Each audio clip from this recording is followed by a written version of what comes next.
સૌરાષ્ટ્રની રસધારની એક વાત છે અને વાર્તાનું શીર્ષક છે આહિર યુગલના કોલ। વાતની શરૂઆત કરતા પહેલા મિત્રો, તમે જો ચેનલ પર નવા હોય અને ચેનલને હજુ સુધી સબસ્ક્રાઇબ ન કરી હોય તો ચેનલને સબસ્ક્રાઇબ કરો અને પાસે આપેલા બેલ આઇકોનને પ્રેસ કરો, જેથી આવનાર નવા વિડીયોઝના નોટિફિકેશન સૌથી પહેલા તમે મેળવી શકો। આહિર યુગલના કોલ। આટલી બધી પ્રીત કેમ સહેવાશે? વિધાતા આપણી જોડલી વહેલી વીખી તો નહીં નાખે ને? એવું અમંગળ શું કામ ભાખો છો?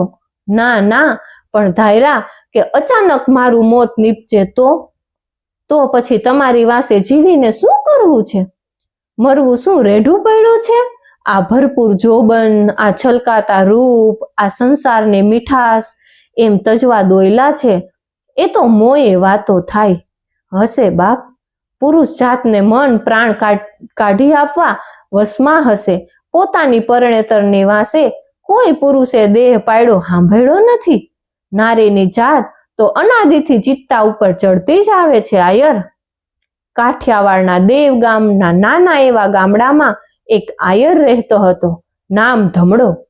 એનો એકનો એક જુવાન દીકરો હતો। દીકરાનું નામ નાગ। નાગને પરણ્યા હજુ 4-5 મહિના થયેલા। રંભા જેવી નાર ઘરમાં આવેલી। ઉપરની વાતો કરનાર ધણી ધણિયારી તે આ જુવાન આયર નાગ અને એની પરણેતર છે। અધરાતે સુવાના ઓરડામાં ઢોલિયા પર બેઠા બેઠા ચાતકની જોડલી સમા આ અભણ સ્ત્રી પુરુષ પોતપોતાની પ્રીતિનું વર્ણન કરી રહ્યા હતા। ઝાંખો ઝાંખો દીવો બળે છે। વાતોમાં ને વાતોમાં દીવાની વાઈટે ફૂલ ચડી ગયેલ છે। નાગને મનમાં થાતું, ઓહો, શું આ સ્ત્રીનું મારા ઉપર હેત! મારી પાછળ આ બિચારી ઝૂરી ઝૂરીને મરે હો। રોજ રાતે આવી વાતો થાય। સ્ત્રી પણ પોતાના ધણીને તાવી જુએ। હે આયર, હું મરું તો તમે શું કરો? ગળગળો થઈ ને નાગ કહેતો, મારા સમ એવું તું બોલમાં। ના ના, પણ આમ જુઓ, આ માથાની લટ ઉડી ઉડીને મોઢા પર આવે છે। સ્ત્રીઓમાં કહેવાય છે કે જે બાયડીને એમ થાય એ મરી જાય ને એના ધણીને જટ નવી નાર આવે। હું તમને કરગરીને કહું છું હો, એવું બોલમાં ને। એમાં શું? પુરુષને તો સ્ત્રી મરી ને ખાસડું ફાટ્યું એ બેય વાત બરોબર। હું મરું તો શું તમે બીજી નહીં પરણો? આયરે નિસાસો નાખીને કહ્યું, પ્રભુને ખબર, ત્યારે શું સતા થશો? આવા મર્મ પ્રહાર ક્યાં સુધી સહેવાય? ધ્રુજતે ઓઠે ને ગડગડે અવાજે નાગ બોલ્યો, એક વાર મરી જુઓ પછી જોઈ લેશું, મને નખરા નથી આવડતા। પોતાના ધણીની મમતા જોઈ ને સ્ત્રી એને ગળે બાજી પડી। ખડ ખડ હસી ને એવી વાતો ઉડાડી દીધી। બેય જણા પાછા વિનોદમાં પડ્યા।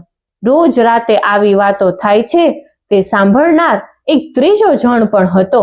એ હતો નાગનો બાપ ધમડ પોતે। ખોરડું સાંકડું હોવાથી ધમડ એ જ ઓરડાની ઓસરીમાં સૂતો ને મોડી રાતે આ જુવાન જોડલીની કાલી વાતો એનાથી અણઇચ્છીએ પણ સંભળાઈ જાતી। સાંભળીને મનમાં એ હસતો। એના અંતરમાં થાતું, જોને આ જુવાનિયા તાજી પ્રીતમાં ગાંડાતુર બની ને પ્રાણ કાઢવાની વાતો કરે છે। એક દિવસ પરીક્ષા તો લઉં। રોજ સવારે વહેલો ઉઠી ને નાગ સાતી જોડી ખેતરે જાય। તે ઠેઠ સાંજે ઝાલર ટાણે પાછો વળે। બપોરનું ભાત માથે મેલી આયરાણી પોતે રોજ વાડીએ જાય। સાંજ પડે ત્યાં તો જેમ વાછરું પોતાની માની વાટ જોઈ રહે તેમ આયરાણી ઓસરીએ ઊભી મીટ માંડી સાતીના ખડખડાટની વાટ જુએ। એક દિવસ નાગ તો વાડીએ ગયેલો। કોસ હાંકતો આયર જુવાન પ્રીતિના દુહા ગાય છે અને માથે ઝાડની ઘટામાં કોયલ ટંકે છે। મંડાળની ગરેડી જ જાણે કે કોઈ સજણને બોલાવી એવી ચીસો પાડે છે અને ધોરિયામાં ચાલ્યું જતું પાણી કોણ જાણે ક્યાં આગે વસનારા પરદેશીને ભેટવા દોડ્યું જાતું હોય તેવું દેખાય છે।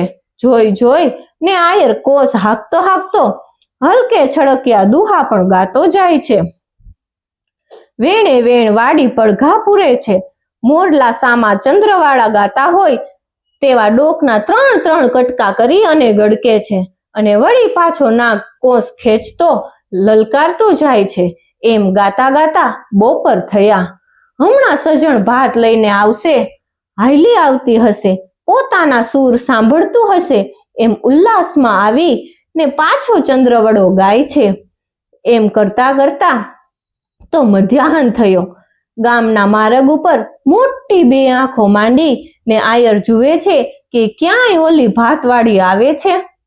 આજ કાંઈ એના પવનમાં ફરકતી રાતી કામડી કળાતી નથી. ત્યાં તો નાગનો બાપ ધમણ આવી પહોંચ્યો. નાગે નજર કરી તો બાપનું મોં ઉપર શ્યામ વાદળી દેખી. કાં બાપુ, અટાણે કેમ? આંખો લૂંટતો ધમણ બોલ્યો, ભાઈ ગજબ થયો, વહુને તો એરું આભળ્યો. દીકરી મારી, જોત જોતામાં તો એના પ્રાણ નીકળી ગયા. તને બોલાવાનું ટાણું ન રહ્યું. ક્યાં છે? એને તો દેન દેવા લઈ ગયા. એમ? એટલું છેટું પડી ગયું? આટલું બોલતા તો નાગે પોતાની પડખે પડેલું દાંતરડું ઉપાડી ને પેટમાં ઉતારી દીધું. હા હા હા કરતો બાપ જ્યાં હાથ ઝાલવા જાય ત્યાં તો દીકરાનો લોહી લુહાણ દેહ ધરતી પર ઢળી પડ્યો. બરાબર કાળજામાં ઘા આવેલો એટલે જીવવાની આશા ન હતી. નાગે દેહ છોડ્યો. બાપ ચોધાર આંસુએ રોયો અને પેલી આયરાણીએ રોયું કૂટ્યું. પોતાના ભરથારની ચિતામાં ભડકા આગે ઊભા ઊભા જોઈ અને ઝૂરવા લાગી. 14મે દિવસે તો એને પિયરથી ગાડું તેડવા આવ્યું. બાઈ ચડી ને ચાલી નીકળી. પાદરમાં પોતાના ભરથારની તાજી ચિતા જોઈ ને 2-4 આંસુ પડ્યા. પણ મનની વેદનાને ભૂસાતા સી વાર લાગે. 12 મહિના વીત્યા ત્યાં તો સજણના હૈયામાંથી નાગના સંભારણા નીકળી ગયા. જોબન આવી ને એના કાનમાં કહેવા લાગ્યું, હવે સી વાર છે? કશી વાર ન હતી. બીજા કોઈ એક ગામના આયર સાથે એના ભાઈઓએ એને નોતરે દીધી. એને તેડવા નવે સાસરીએથી મહેમાનો આવ્યા. ઘુઘરિયાળી વેલડીમાં બેસી ને આયર જુવાનડી પાછી કંકુને ચાંદલે નવે ઘર જવા નીકળી. સાંજનું ટાણું થયું. વેલડી રસ્તામાં દેવગામને પાદર ઊભી છે. તેડવા આવનાર થી 2-4 જુવાનો ગામમાં નાસ્તો લેવા નીકળી પડ્યા. પણ ચોળા આગળ તે રાતે ભવાઈ રમાતી હતી. જુવાનો ભવાઈ જોવામાં નાસ્તાની વાત ભૂલી ગયા અને ઘણો સમય ચાલ્યો ગયો. અંતે અકળાઈ અને આયર જુવાનડીએ વેલડીના માફામાંથી બહાર ડોક્યું કર્યું. નજર કરે ત્યાં સામે એ કોણ ઉભેલો?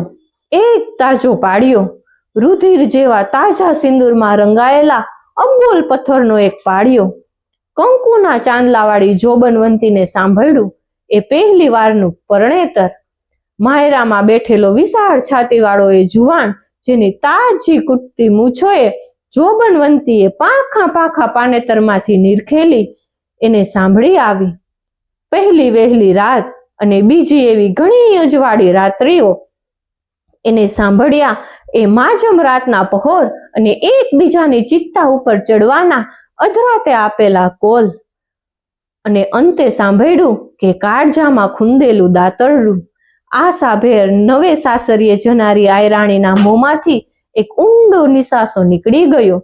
પાદરમાં એ ટાણે ગામના છોકરા 7 તાળી રમતા હતા અને ગાડા ખેડૂને પૂછગાત કરતા હતા કે વેલમાં કોણ છે?